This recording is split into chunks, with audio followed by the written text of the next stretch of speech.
이 시간 찬송가 460장 같이 찬양하시겠습니다. 찬송가 460장 같이 찬양하시겠습니다.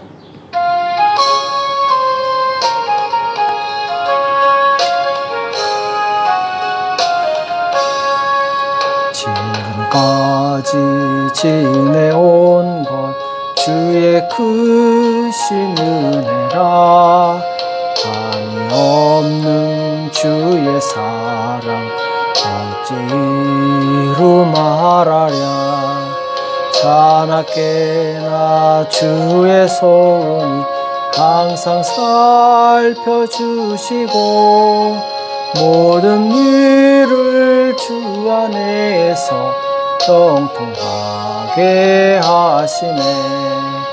몸도 맘도 연약하나 쓰임받아 살았네.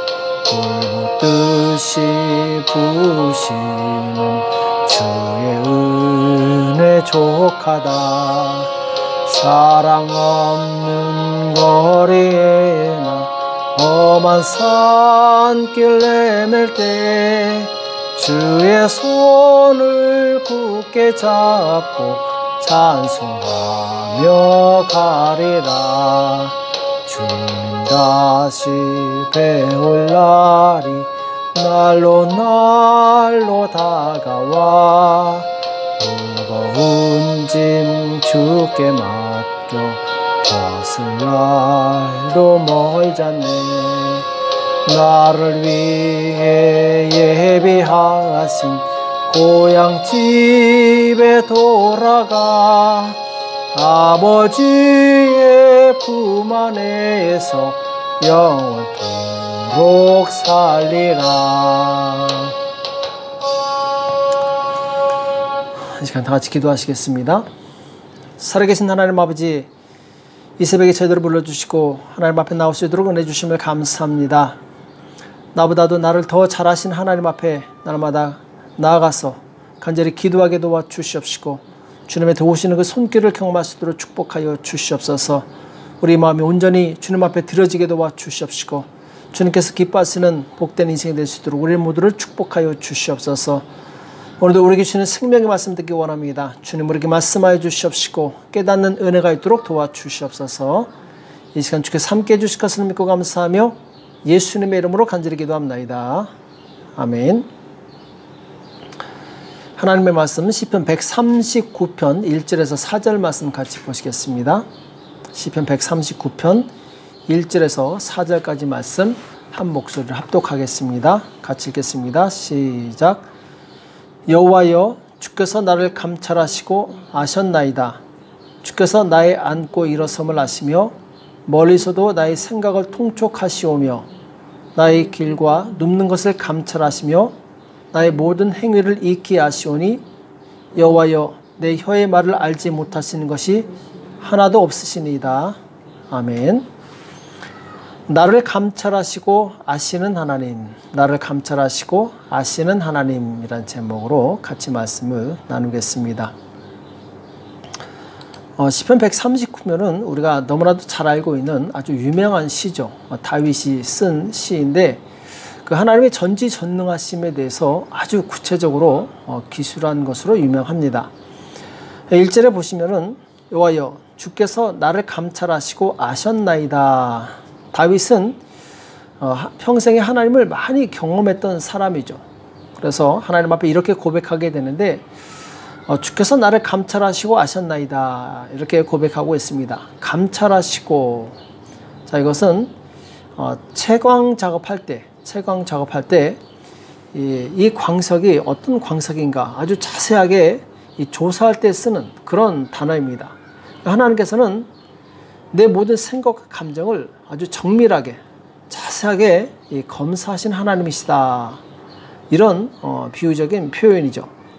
그래서 스페인어로 보면은 엑사미나도라는 표현을 쓰게 됩니다. 엑사미나도, 곧 시험하셨다.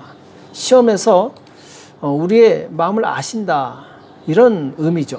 아주 정확하게 아시는 거죠.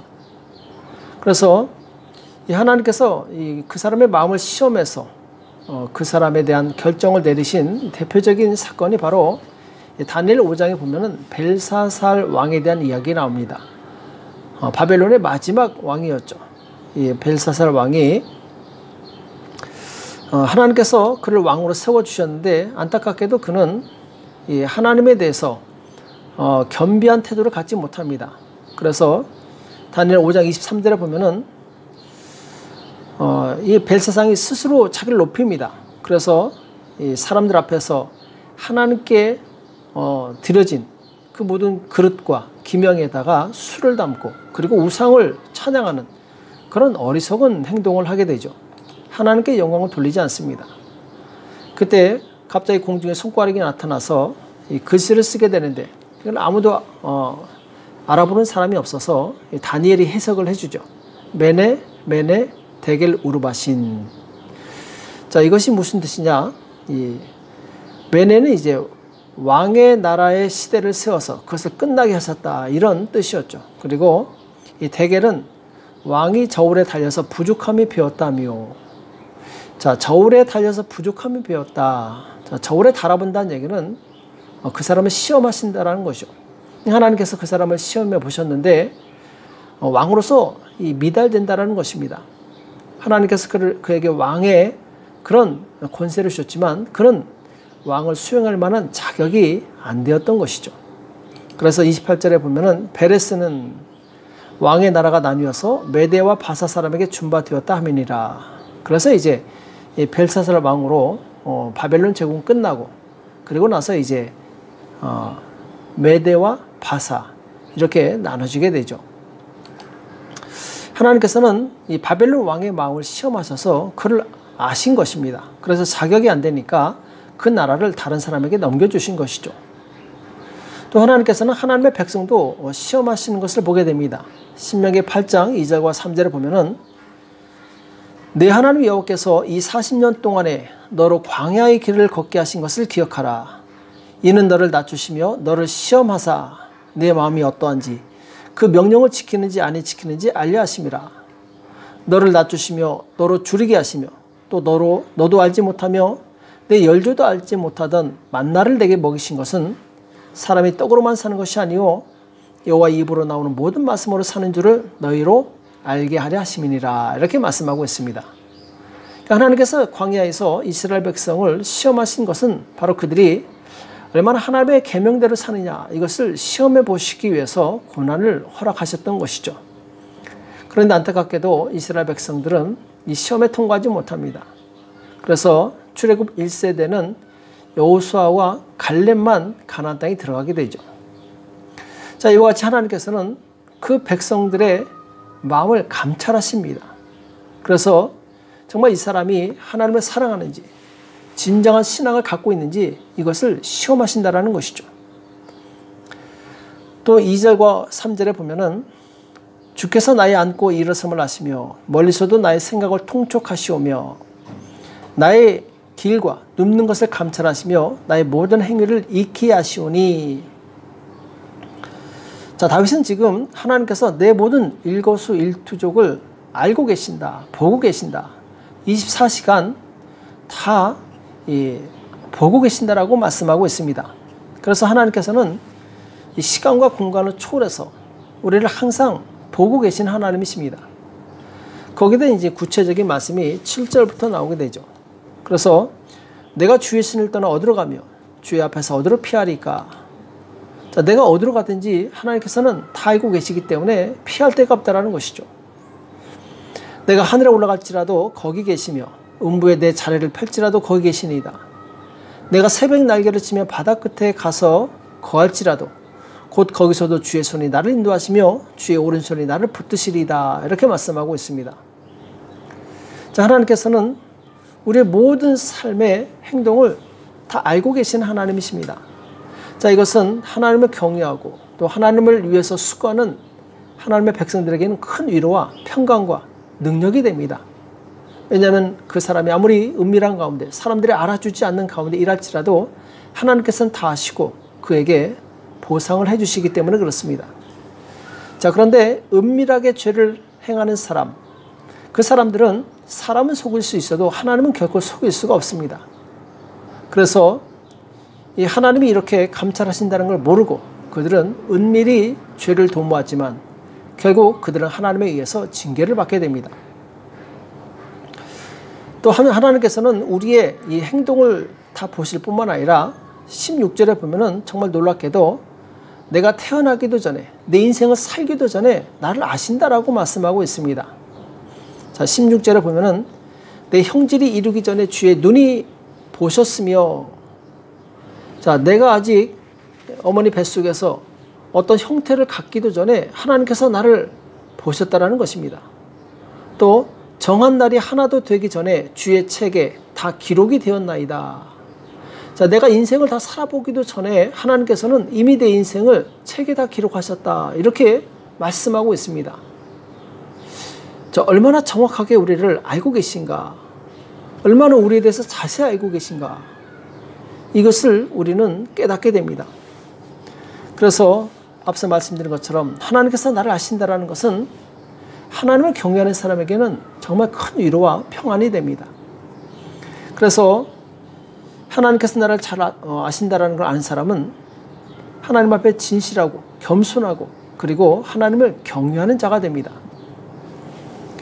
시편 84편 11절에 보면은 여호와 하나님은 해요 방패시라. 여호와께서 은혜와 영화를 주시며 정직히 행하는 자에게 좋은 것을 아끼지 아니할 것임이니이다.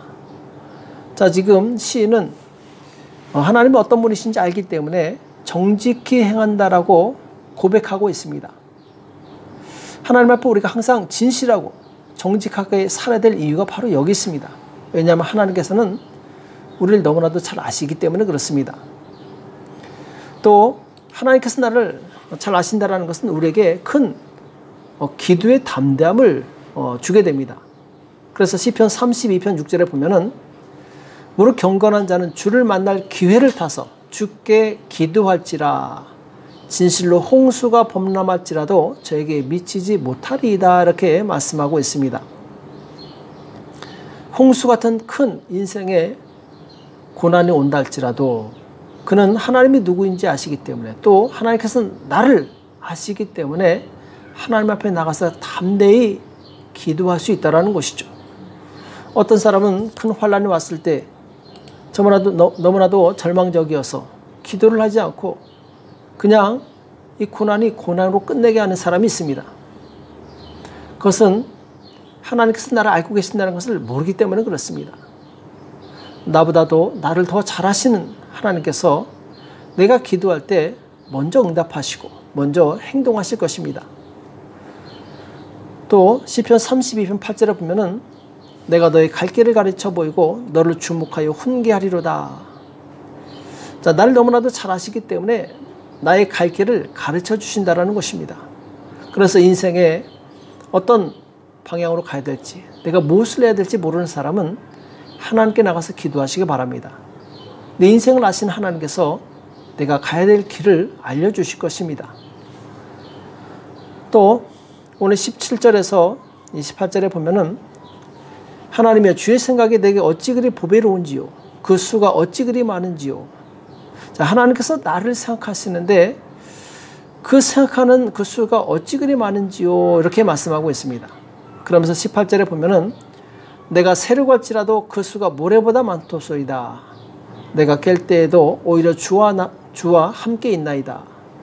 그러니까 하나님께서 나를 향한 생각이 바닷가의 모래보다도 더 많다 이렇게 말씀하고 있습니다.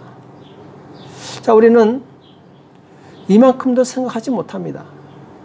우리가 생각하는 것은 한정되어 있죠.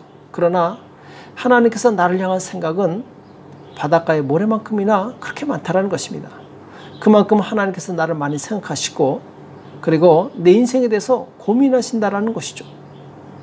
그래서 내가 나를 고민하는 것보다 하나님께서 나를 고민하는 것이 내가 나를 생각하는 것보다 하나님께서 나를 생각하시는 것이 훨씬 많다라는 것. 자, 이것은 정말 우리에게 큰 위로가 됩니다. 왜냐하면 하나님은 전능하신 분이시기 때문에 사랑하는 자기 백성의 고민과 걱정을 아시고 그리고 해결하실 것이기 때문에 그렇습니다. 자, 반대로 하나님께서는 악인들에 대해서 엄격하게 심판하시는데 그 이유는 무엇이냐? 악인들의 그 악한 생각, 말, 행동을 너무나도 잘 아시기 때문에 그렇습니다. 그래서 19절에 보면은 하나님이여 주께서 정령이 악인을 죽이시리이다. 피 흘리기를 즐기는 자들아 나를 떠날지어다. 자, 지금 하나님의 생각이 바닷가에 모래보다 많다고 하면서 갑자기 이 악인들에 대해서 하나님께서 죽이신다 이렇게 말씀하고 있습니다. 그 이유가 무엇입니까?